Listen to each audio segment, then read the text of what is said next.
ਵਾਹਿਗੁਰੂ।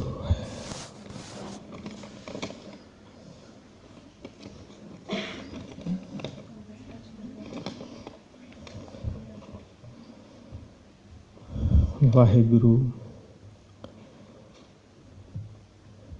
ਧੰਨ ਧੰਨ ਸ਼੍ਰੀ ਗੁਰੂ ਗ੍ਰੰਥ ਸਾਹਿਬ ਮਹਾਰਾਜ, ਪਰਮ ਪਿਤਾ, ਦੋ ਜਹਾਨ ਦੇ ਵਾਲੀ, ਹਲਤ ਪਲਤ ਦੇ ਰੱਖਿਅਕ, ਸਰਬ ਗੁਣਾਂ ਨਾਲ ਭਰਪੂਰ,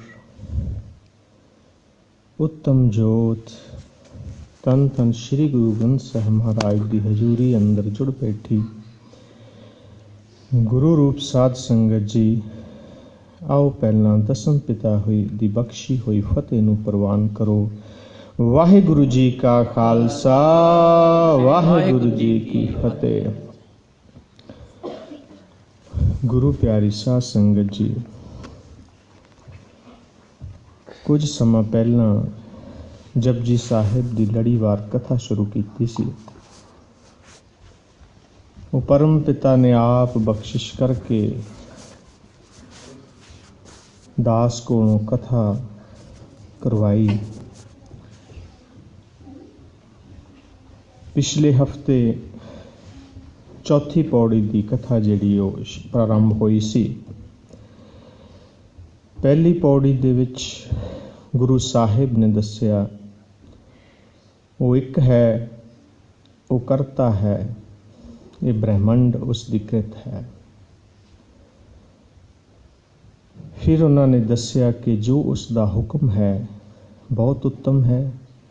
ਚਾਰੇ ਹੀ ਪਾਸੇ ਉਸ ਪਰਮਾਤਮਾ ਦਾ, ਉਸ ਸੱਚੇ ਦਾ ਹੁਕਮ ਚੱਲ ਰਿਹਾ ਹੈ। ਸਭ ਉਸ ਦੇ ਹੁਕਮ ਦੇ ਅੰਦਰ ਹੋ ਰਿਹਾ ਹੈ, ਕੋਈ ਵੀ ਹੁਕਮ ਤੋਂ ਬਾਹਰ ਨਹੀਂ ਹੈ। ਤੀਸਰੀ ਪੌੜੀ ਦੇ ਵਿੱਚ ਗੁਰੂ ਸਾਹਿਬ ਨੇ ਦੱਸਿਆ ਕਿ ਜੈਸੀ ਜੈਸੀ ਮਹਾਂਪੁਰਸ਼ਾਂ ਦੀ ਦ੍ਰਿਸ਼ਟੀ ਹੋਈ, ਜੈਸਾ ਜੈਸਾ ਉਹਨਾਂ ਨੂੰ ਉਸ ਪਰਿਪੂਰਨ ਪਰਮਾਤਮਾ ਦਾ ਗਿਆਨ ਹੋਇਆ, ਉਸ ਦੇ ਹਿਸਾਬ ਦੇ ਨਾਲ ਹੀ ਉਹਨਾਂ ਨੇ ਉਸ ਪਰਮਾਤਮਾ ਦੇ ਗੁਣ ਗਾਏ।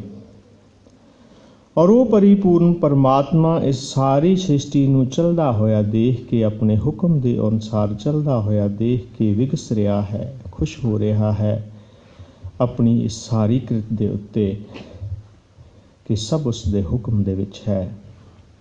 ਚੌਥੀ ਪੌੜੀ ਦੇ ਵਿੱਚ ਉਹ ਸਾਹਿਬ ਕਿੰਨਾ ਵੱਡਾ ਹੈ, ਉਸ ਦਾ ਹੁਕਮ ਕਿੰਨਾ ਵੱਡਾ ਹੈ, ਉਹ ਵਿਆਖਿਆ ਗੁਰੂ ਸਾਹਿਬ ਨੇ ਕੀਤੀ ਹੈ। ਚੌਥੀ ਪੌੜੀ ਸ਼ੁਰੂ ਕਰਦੇ ਹਾਂ। ਸਾਚਾ ਸਾਹਿਬ ਸਾਚ ਨਾਏ, ਭਾਖਿਆ ਪਾਓ ਅਪਾਰ, ਆਖੈ ਮੰਗਹਿ ਦੇਹ ਦੇਹ, ਦਾਤ ਕਰੇ ਦਾਤਾਰ, ਫੇਰ ਕੇ ਅੱਗੇ ਰੱਖੀਐ ਜਿਤ ਦਿਸੈ ਦਰਬਾਰ, ਮੂੰਹੋਂ ਕੇ ਬੋਲਣ ਬੋਲੀਐ ਜਿਤ ਸੁਣ ਧਰੈ ਪਿਆਰ, ਅੰਮ੍ਰਿਤ ਵੇਲਾ ਸੱਚ ਨਾਉ ਵਡਿਆਈ ਵਿਚਾਰ, ਕਰਮੀ ਆਵੈ ਕੱਪੜਾ ਨਦਰੀ ਮੋਖ ਦੁਆਰ, ਨਾਨਕ ਇਵੇਂ ਜਾਣੀਐ ਸਭ ਆਪੇ ਸਚਿਆਰ। ਗੁਰੂ ਸਾਹਿਬ ਜੀ ਫਰਮਾਉਂਦੇ ਹਨ ਕਿ ਉਹ ਪਰਿਪੂਰਨ ਪਰਮਾਤਮਾ ਸੱਚਾ ਹੈ। ਉਹ ਸਾਹਿਬ ਇੱਕੋ ਇੱਕ ਸਾਹਿਬ ਜੋ ਸੱਚਾ ਹੈ। ਜੋ ਦੁਨੀਆ ਦੇ ਵਿੱਚ ਸਾਹਿਬ ਹਨ, ਅਸੀਂ ਕਿਸੇ ਇਨਸਾਨ ਨੂੰ ਮੰਨਦੇ ਹਾਂ ਉਹ ਸਾਹਿਬ ਹੈ, ਉੱਤਮ ਹੈ, ਨਹੀਂ, ਉਹ ਸਭ ਝੂਠ ਹੈ। ਸੱਚਾ ਸਾਹਿਬ ਸਿਰਫ ਇੱਕ ਹੈ, ਉਹ ਪਰਿਪੂਰਨ ਪਰਮਾਤਮਾ ਹੈ। ਸਾਚ ਨਾਏ, ਉਸ ਦੀ ਵਡਿਆਈ ਜਿਹੜੀ ਹੈ ਉਹ ਸੱਚੀ ਹੈ, ਉਸ ਦੇ ਗੁਣ ਜਿਹੜੇ ਨੇ ਉਹ ਸੱਚੇ ਨੇ, ਉਸ ਦੀ ਵਡਿਆਈ ਅਸੀਮ ਹੈ, ਉਹ ਆਪ ਅਸੀਮ ਹੈ, ਉਸ ਦਾ ਹੁਕਮ ਅਸੀਮ ਹੈ, ਉਸ ਦੀ ਵਡਿਆਈ ਸੱਚੀ ਹੈ। ਭਾਖਿਆ ਪਾਓ ਅਪਾਰ, ਉਸ ਦੀ ਬੋਲੀ ਕਿਹੜੀ ਹੈ? ਭਾਖਿਆ ਦਾ ਮਤਲਬ ਹੁੰਦਾ ਬੋਲੀ। ਕਿਹੜੀ ਬੋਲੀ ਹੈ ਉਸ ਪਰਮਾਤਮਾ ਦੀ? ਵੱਖ ਵੱਖ ਧਰਮਾਂ ਨੇ ਵੱਖ ਵੱਖ ਤਰ੍ਹਾਂ ਦਾ, ਕਿਸੇ ਨੇ ਕਿਹਾ ਕਿ ਸੰਸਕ੍ਰਿਤ ਉਸ ਦੀ ਭਾਸ਼ਾ ਹੈ, ਉਸ ਦੇ ਵਿੱਚ ਜੋ ਵੀ ਜਿਤਨੇ ਵੀ ਗ੍ਰੰਥ ਸੀ ਪਹਿਲਾਂ ਆਏ। ਕਿਸੇ ਨੇ ਕਿਹਾ ਪਰਸ਼ੀਅਨ ਹੈ ਉਸ ਦੀ ਭਾਸ਼ਾ ਜਿਸ ਦੇ ਵਿੱਚ ਕੁਰਾਨ ਆਈ।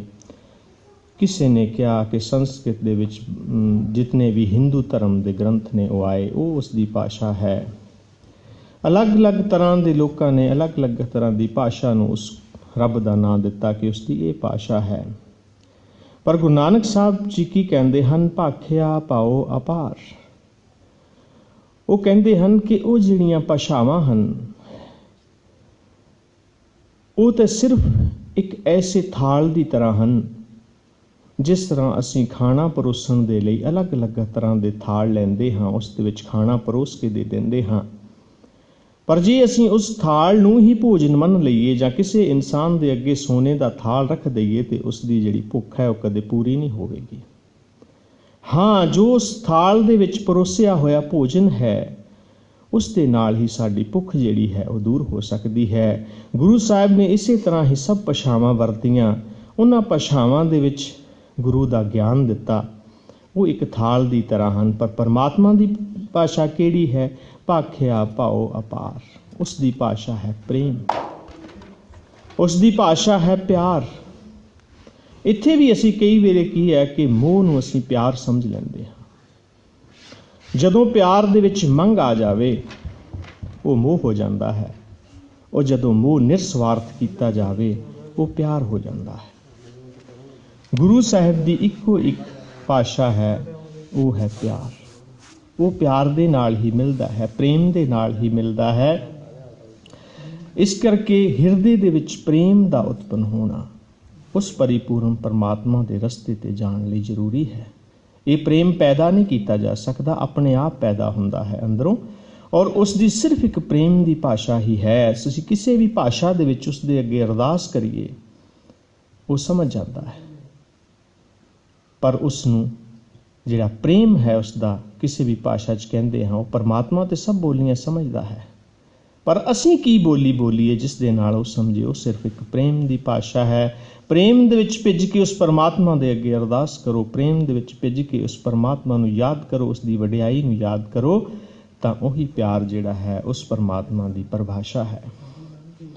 ਉਸ ਤੋਂ ਅੱਗੇ ਗੁਰੂ ਸਾਹਿਬ ਕਹਿੰਦੇ ਹਨ, ਆਖੈ ਮੰਗੈ ਦੇਹ ਦੇਹ।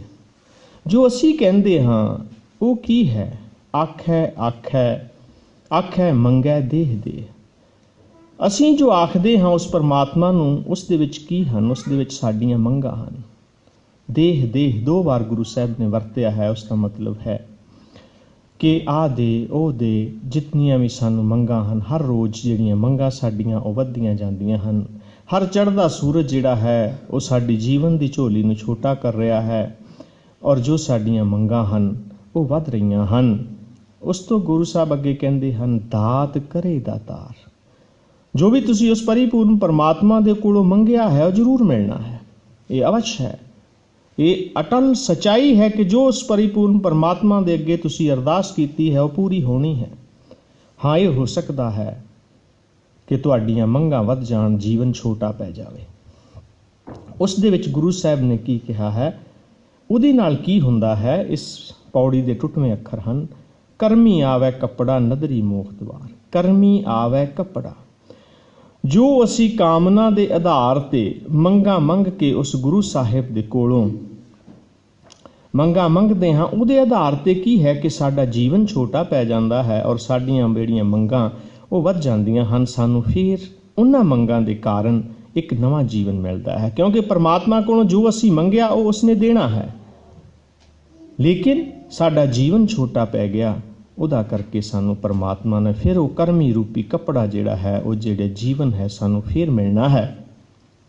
ਉਸੇ ਹੀ ਚੱਕਰ ਦੇ ਵਿੱਚ ਇਨਸਾਨ ਜੋ ਪਿੱਛੇ ਕਰਮ ਕੀਤੇ ਸਨ ਉਹਨਾਂ ਨੇ ਇਹ ਜਨਮ ਦੇ ਦਿੱਤਾ। ਜੋ ਇੱਥੇ ਕਰਮ ਕਰਾਂਗੇ, ਜੋ ਇੱਥੇ ਮੰਗਾਂ ਮੰਗਾਂਗੇ, ਉਹ ਸਾਨੂੰ ਨਾ ਪੂਰੀਆਂ ਹੋਈਆਂ ਤੇ ਉਹ ਅਗਲਾ ਜਨਮ ਸਾਨੂੰ ਫਿਰ ਦੇ ਦੇਣਗੀਆਂ। ਇਸੇ ਤਰ੍ਹਾਂ ਇਨਸਾਨ ਆਉਣ ਜਾਣ ਦੇ ਚੱਕਰ ਦੇ ਵਿੱਚ ਰਹਿੰਦਾ ਹੈ।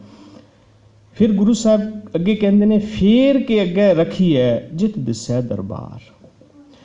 ਫਿਰ ਅਸੀਂ ਕਿਹੜੀ ਚੀਜ਼ ਉਸ ਪਰਮਾਤਮਾ ਦੇ ਅੱਗੇ ਰੱਖੀਏ ਜਿਹਦੇ ਨਾਲ ਸਾਨੂੰ ਕੀ ਹੈ? ਜਿਤ ਦਿਸੈ ਦਰਬਾਰ, ਜਿਹਦੇ ਨਾਲ ਸਾਨੂੰ ਉਹ ਸੱਚੇ ਪਰਿਪੂਰਨ ਪਰਮਾਤਮਾ ਦਾ ਦਰਬਾਰ ਦਿਸ ਪਵੇ। ਮੂੰਹੋਂ ਕੇ ਬੋਲਣ ਬੋਲੀਐ ਜਿਤ ਸੁਣ ਧਰੇ ਪਿਆਰ। ਉਹ ਕਿਹੜੇ ਲਫ਼ਜ਼ ਬੋਲੀਏ ਅਸੀਂ ਮੂੰਹ ਤੋਂ? ਉਹ ਕਿਹੜੇ ਬੋਲ ਬੋਲੀਏ ਜਿਹਦੇ ਨਾਲ ਉਸ ਪਰਿਪੂਰਨ ਪਰਮਾਤਮਾ ਦਾ ਪਿਆਰ ਸਾਡੇ ਹਿਰਦੇ ਵਿੱਚ ਵਸ ਜਾਵੇ, ਉਸ ਪਰਮਾਤਮਾ ਦੇ ਨਾਲ ਸਾਡਾ ਪ੍ਰੇਮ ਪੈ ਜਾਵੇ। ਕਿਉਂਕਿ ਆਖੇ ਮੰਗੇ ਦੇਹ ਦੇਹ ਵਾਲੀ ਗੱਲ ਤਾਂ ਨਹੀਂ ਕਰਨੀ। क्योंकि उहदे नाल अगे तो अगे जन्म असीं उस परमात्मा तक नहीं पहुँच सकते। जे वो चीज़ नहीं कहनी, वो चीज़ नहीं करनी, तो फिर कहते किहड़े मूँहों के बोलन बोली है जित सुनतर है प्यार। पहलां कहते फेर के अगे रखीए, किहड़ी चीज़ उस परमात्मा के अगे रखीए जिहदे नाल सानूं उसका दरबार दिस पवे, उसका सच्चा दरबार दिस पवे। ते किहड़े बोल बोलीए जिहदे नाल उहदा प्रेम, उहदा प्यार जिहड़ा साडे हिरदे दे विच वस जावे। अमृत वेला सच नाओ वडियाई विचार। गुरु साहब कहंदे ने अमृत वेला, अमृत वेले उठ के उस प्रभु का जाप कर। ऐ बंदे तेरे कोल दिन है तेरे लिए है, रात है तेरे लिए है, पर जिहड़ा अमृत वेला है उसनूं तू सांभ। अमृत वेला वो हुंदा है जदों रात अपना गलबा पाउण दे विच असमर्थ होवे और दिन अपना जोर पाउण ते असमर्थ होवे कि दिन है कि रात है। उस चीज़ नूं जिहड़ा है परमात्मा ने गुरमत दे विच अमृत वेला दस्सिया है। इस नूं इस्लाम धर्म दे विच अलल सुबह दा नाम दिता गया है। हिंदू धर्म दे विच इस नूं जिहड़ा है वो ब्रह्म मुहूर्त कहा गया है। वो कहंदे ये वेला सांभ, इस वेले दे विच उठ के, अमृत वेले उठ के उस गुरु दे नाम दी सच नाओ वडियाई विचार। उस दियां जिहड़ियां वडियाइयां हन उसका जाप कर, उस प्रभु नूं याद कर, वाहे वाहे गुरु दा रटन कर, उस परिपूर्ण परमात्मा दी बाणी पढ़।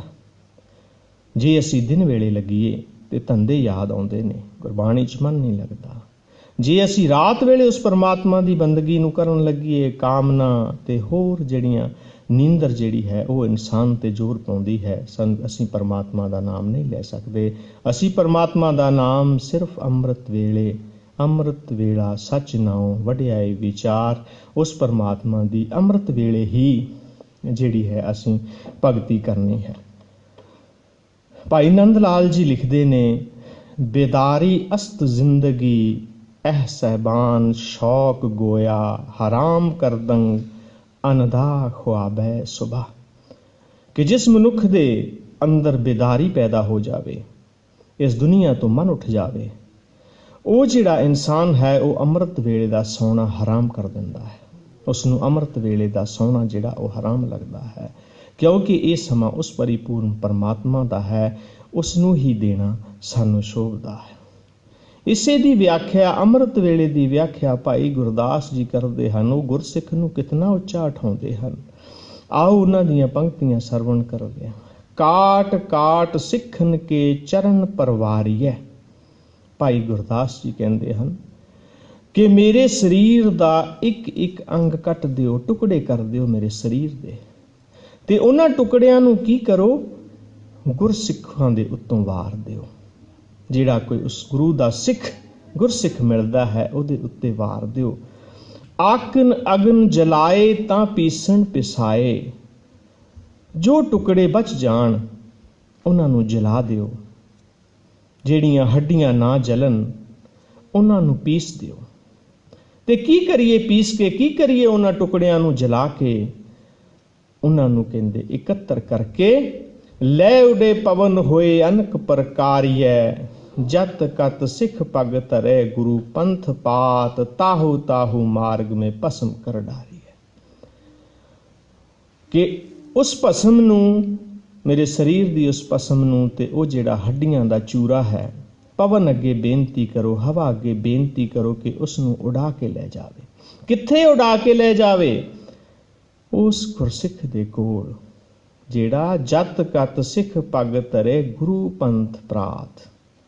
जिहड़ा सुबह उठ के उस परमात्मा दे गुण गाउण लई उठदा है, ताहू ताहू मार्ग में भस्म को डारिए। कहंदा कि उस गुरसिख दे चरनां दे विच उस राख नूं, उस मेरे हड्डियां दे चूरे नूं उहदे चरनां दे नीचे रख दिओ, तां कि वो सिख इतना पवित्र है, वो सिख इतना पावन है कि मैं भी पावन हो जावांगा।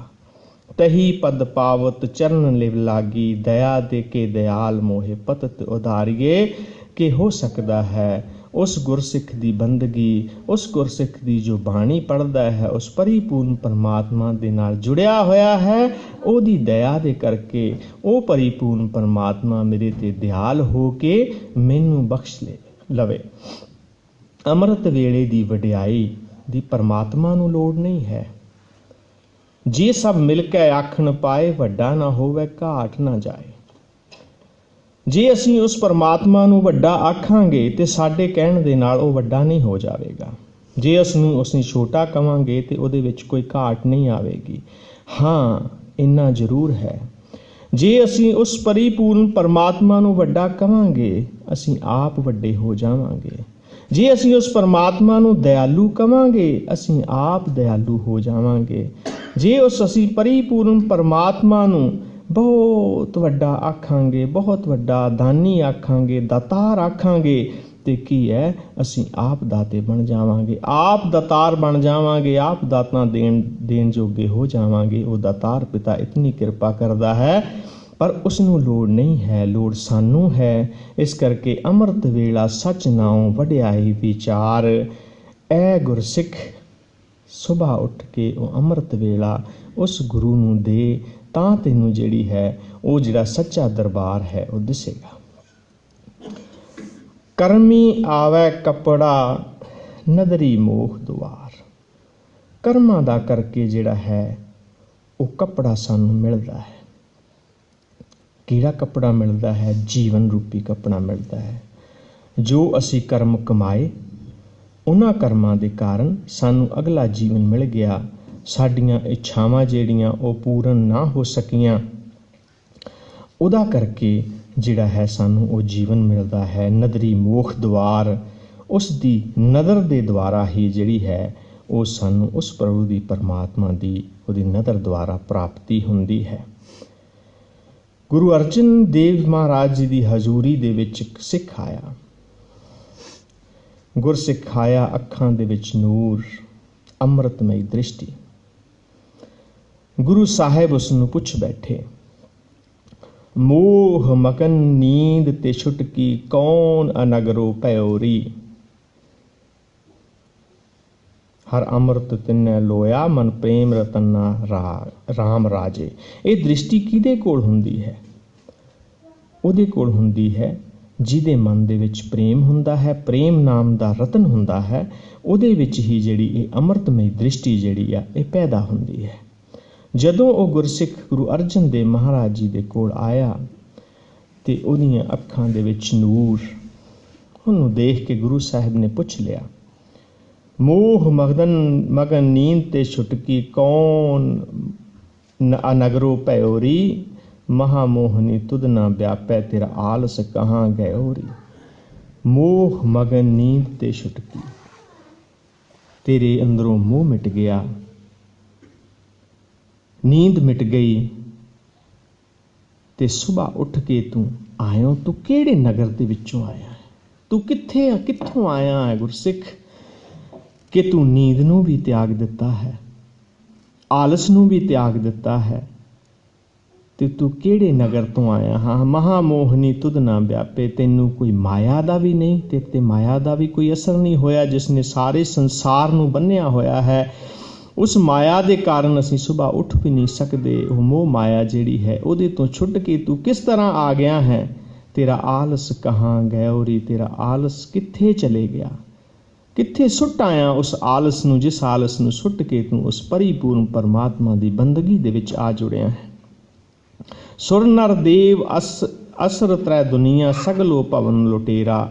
जिसने सारी दुनिया नूं लुट लिया है, उस चीज़ नूं छड्ड के तू किस तरह आ गया है? जिस तो देव नहीं बच सके, जिस माया तो देव ना बच सके, उन्हां दी देव शक्ति भी उन्हां दे कम ना आ सकी, उस तो बच के तू किस तरह आ गया है? फिर दावा अगन बहुत तृणजालै, कोई हरियो बूट रहियो री। वो कहंदे कि उस अग ने, उस तृष्णा दी अग ने सारा कुछ जाल के भस्म कर दिता है, ते हाले भी कोई हरिया बूटा रह गया। गुरु प्यारिओ, 1000 बूटा बगीचे दे विच लाया होवे ते 999 सड़ जाण ते एक बूटा हरा रह जावे ते आश्चर्य वाली गल है। अज भी दुनिया दे विच उही एक एक बूटा करके जिहड़े ने वो लोग ने, बाकी ते जिहड़ी सारा बगीचा जिहड़ा वो सड़ गया है। ऐसी प्रेम की दृष्टि वाले इंसान बहुत घट मिलते हैं। कहते कि तू किस तरह बच गया, उस तो किस तरह बच के आ गया। उसने अगे गुरु अगे वंदना की, कर किरपा प्रभ नदर अवलोकन, अपने चरण लगाई, प्रेम भगत नानक सुख पाया, साधु संग समाई। वो कहता है कि मेरे ते दृष्टि किस तरह हुई, साधु की संगत हुई मैनू। कर किरपा प्रभ नदर अवलोकन, अपने चरण लगाई, प्रेम भगत नानक सुख पाया। उस साधु की संगत करन दे नाल जिहड़ा प्रेम रूपी रतन है वो मेरे हिरदे दे विच आ गया। ये कुदरती गल है साध संगत जी। जे असीं किसी को धनवान दे कोल बैठांगे तो सानू धन प्राप्त करन दी जिहड़ी है इच्छा प्राप्त होवेगी। असीं किते संगीतकार कोल बैठांगे, सानू संगीत की जाच सीखण की आदत पवेगी कि मैनू भी संगीत आउणा चाहीदा है। जे असीं किसी कवि की रचना सुनांगे तो साडे मन दे विच भी विचार आवेगा, असीं कवि बणीए। जिस तरह की असीं संगत करते हाँ उस तरह के साडे मन दे उत्ते उहदा प्रभाव हुंदा है। पर जे कोई गुरसिख किसी साधु की संगत करता है, किसी उस गुरु दे प्यारे की संगत करता है, किसी उस दे प्रेम दे विच भिजे हुए की संगत करता है, तो उसनूं गुरु चेते आउंदा है। गुरु दे नाल जुड़न की जिहड़ी भावना है वो याद आउंदी है। वो गुरु नाल जुड़न का यतन करता है। साधु की संगत तो है ही ऐसी। हुण साधु की संगत तो असीं उस गुरु दे प्यारे तो जिहड़ा जुड़िया होया है उहदी संगत करांगे, असीं ऐटोमैटिकली ही उस परमात्मा नाल जुड़न दी, उहदे नाल मिलन दी संभावना जिहड़ी साडे मन दे विच पैदा होवेगी। साडे मन दे विच आएगा कि असीं उस परमात्मा दे नाल जुड़ना है, उस प्रभु की गल करनी है। साध के संग नहीं किश काल, दर्शन देखत होत निहाल। हुण जिहड़े गुरु दे प्यारे हुंदे ने उन्हां दे नाल जदों जुड़ जाइए तो अपनी दृष्टि पा के भी जे साडे कोई कर्म इदां दे होण ते उन्हां नूं भी वो सही करके उस प्रभु की बंदगी दे विच ला दिंदे हन। हुण साध संगत जी जिहड़े गुरु दे नाल जुड़े हुंदे हन वो ते इस तरह हन। जे असीं हुण जलंधर खड़े होईए तो असीं कहीए कि असीं अमृतसर जाना है और जाना असीं अपनी बस करके ही है। अपनी बस खरीदांगे तो असीं जलंधर तो अमृतसर नूं जावांगे। साध संगत जी साडा सारा जीवन बीत जाएगा पर असीं वो साधन नहीं जुटा पावांगे कि इतनी महंगी बस खरीद के ही असीं अमृतसर जाइए। पर जे असीं किसी होर बस दे उत्ते सिर्फ थोड़ा जिहा किराया ला के असीं अमृतसर 2-2.5 घंटे दे विच पहुंच जावांगे। जिहड़ा उस गुरु का रस्ता है, उस प्यारे का रस्ता है, जे सानू कोई साधु मिल जावे, वो संगत मिल जावे साधु दी, उस परिपूर्ण परमात्मा की संगत मिल जावे तो साडी चाहे बंदगी थोड़ी भी होवे, वो साध संगत जी जिहड़े साधु जन हुंदे ने, जिहड़े गुरु दे प्यारे हुंदे ने, जिहड़े अमर दृष्टि दे मालक हुंदे ने, वो अपनी ही कोई माया करके भी तुहाडे कर्म सिद्धे करके तुहानूं उस बस की तरह कुछ थोड़ा जिहा दे के तुहाडी थोड़ी जी बंदगी दे नाल ही अपनी बंदगी दे के उस परिपूर्ण परमात्मा तक पहुँचा सकते हैं। क्योंकि जो गुरु दे नाल जुड़िया है, क्योंकि गुरबाणी ही ऐसी है जो गुरु दे नाल जुड़िया है वो गुरु तक पहुँच जाता है, वो गुरबाणी का ही रूप हो जाता है। ये सिख धर्म दे विच गुरबाणी दे विच यही गुरु साहब दा है कि जो भी इंसान गुरबाणी पढ़ता है उहदा ही रूप हो जाता है। इसे तरह गुरु साहब कहते ने कि अमृत वेले जिहड़ा नाम है वो बार बार लै, तू हर बार लै। जिस तरह नबज चलती है बार बार चलती है, बार बार नबज चलण दे नाल जीवन है, बार बार दिल की धड़कन चलण दे नाल जीवन है, बार बार श्वास लैण दे नाल जीवन है। इसी तरह बार बार उस परमात्मा दा वाहिगुरु वाहिगुरु वाहिगुरु दा रटन करना ही उस परमात्मा दी जिहड़ी बंदगी है। नानक इवें जाणीए सब आपे सचियार। गुरु साहब कहते ने जदों साडी दृष्टि वो बन जाती है, असीं उस अमृत वेले नूं विचारते हाँ, उस दियां वडियाइयां दा, उस दे गुणां दा जो असीं गायन करते हाँ, उहदे नाल सानूं की मिलदा है? सानूं उहदे नाल वो दृष्टि मिलती है जिहदे नाल सानूं सारे पासे नानक इवें जाणीए। की जाणदे हाँ असीं? सब आपे सचियार, कि सारे पासे ही वो सच्चा परिपूर्ण परमात्मा है, सारे पासे ही हो सच वरत रहा है। उस सचारे दा ही ये सारी करामात है, उहदी ही सारी सृष्टि है, उही देख के उसनूं विगस रहा है। वो करता है, असीं कृत हाँ, वो करता अपनी कृत नूं देख के विगस रहा है। हाफिज जी कहंदे हन, मन नादानम तौ के हस्ती, मैनू नहीं पता तू कौन है, मैं नहीं जानता तेरी हस्ती की है, मैं नहीं जानता तेरा ज्ञान की है, पर हर चै हस्ती तो अस्त। पर ये जो भी हो रहा है, जो भी कर रहे हैं, वो तू ही है, वो तू ही है, वो तू ही है। मैं तेरी हस्ती नूं नहीं जानता, पर इन्ना जानदा हाँ कि जो भी कुछ हो रहा है, नानक एवें जानिए सब आपे सचार, कि वो सच्चा परमात्मा वही सब कुछ कर रहा है। इसलिए गुरु प्यारिओ, उस परमात्मा का नाम लैना सुबह की बंदगी जिहड़ी है वो परमात्मा तक पहुँचा देंदी है। आपां दिन भी आपदे कोल रखीए, रात भी आपदे कोल रखीए, पर जिहड़ा अमृत वेले का समा है उस गुरु नूं बख्शीए और उस गुरु दीआं बख्शिशां नूं प्राप्त करिए। इन्हां चार पौड़ियां दे विच गुरु साहिब ने वो एक है, वो करता है, बाकी सब उसकी कृत है। उसके हुक्म अंदर सब कुछ हो रहा है, उसके हुक्म तो कुछ भी बाहर नहीं है। हर एक इंसान जैसी किसी की दृष्टि हो जाती है, वैसे ही वो गुण गा रहा है, और वो आप ही परमात्मा अपनी सृष्टि नूं चला रहा है और उसनूं देख के विगस रहा है। उस सच्चे साहिब दी वो इक्को ही सच्चा साहिब है। उसकी बोली जिहड़ी है वो प्रेम है। असीं उसदे कोलों जे मंगना है, कि उसदे नाम मंगना है, उसनूं मंगना है। बाकी जो दुनिया दीयां चीज़ां हन अपने आप आ जांदियां हन। असीं उस तों अमृत वेला मंगना है, तां कि साडी जिहड़ी दृष्टि है वो नानक इवें जाणीए सब आपे सचियार वाली हो सके। इतनियां ही बेनतियां प्रवान करनियां। गुरु दी बाणी है, अथाह बाणी है, सागर बाणी है। इस दे अर्थ करदिआं अनेकां तरह दीयां गलतियां हो गईयां होणगीआं, अणजाण हाँ, कोशिश कर रहा हाँ। बाकी वो पिता आप किरपा करके जो कराउण वो ही हो सकता है। उन्हां गलतियां दे लई परमात्मा धन धन श्री गुरु ग्रंथ साहिब महाराज जी साध संगत बख्शण योग है। आप भी असीस बख्शणी दास नूं परमात्मा अगे अरदास करनी कि आप दे चरनां दे विच इसी तरह गुरु दे गुण गाउंदा रहां। आप दे चरनां दी धूड़ी इस मस्तक नूं लगदी रहे। कोई भी अखर वध घट बोलिया गया होवे खिमा दा जाचक हाँ। मेरियां गलतियां मेरी झोली च पा देणियां। जो उस परिपूर्ण परमात्मा दी बाणी तो ज्ञान मिले उसनूं अपने हिरदे विच वसा के अपने जीवन नूं सफला करो। इतनियां ही बेनतियां प्रवान करनियां। वाहिगुरू जी का खालसा, वाहिगुरू जी की फतेह।